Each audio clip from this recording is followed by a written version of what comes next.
Kalau saudara terhubung dengan sorga, akses saudara itu dahsyat. Saudara perintah orang sakit sembuh, akses diberikan. Pakai nama Yesus sebagai akses untuk menyembuhkan orang. Tidak bisa memakai nama kita.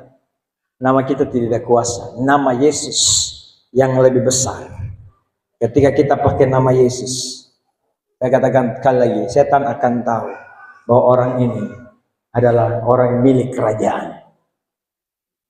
Dan Alkitab berkata di sana, tetapi siapa mengikat dirinya dengan Tuhan menjadi satu roh, memiliki agenda konsepnya Tuhan.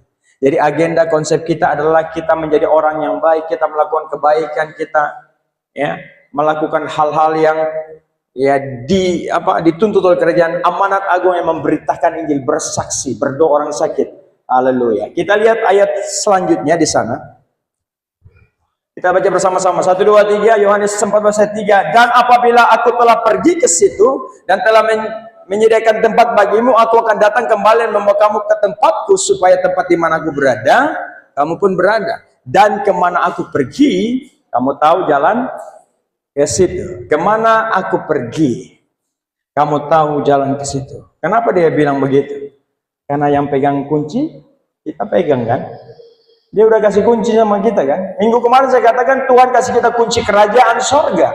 Berarti kita tahu tempat di mana kita harus pergi. Dan kalau Tuhan pergi duluan, kita pergi dari belakang, kuncinya udah ada pada kita. Makanya waktu kita di penginapan di Salatiga, itu cuma satu kunci saja yang mereka kasih buat kita. Jadi kalau kita pergi masih titip-titip. Titip satu, nanti waktu saya keluar saya bilang, ibu nanti ini titip di resepsionis ya. Waktu kita tinggal di apartemen juga begitu, kunci cuma satu saja dikasih. Jadi kalau kita keluar aku tunggu. Tapi Alkitab bilang kunci kerajaan Allah sudah diberikan pada kamu, jadi masing-masing pegang satu. Jadi ketika kita tiba-tiba terlambat, kita tahu tempat di mana kita harus pergi dan kuncinya pun ada pada kita, bisa masuk kapan saja. Wah, dasar sekali.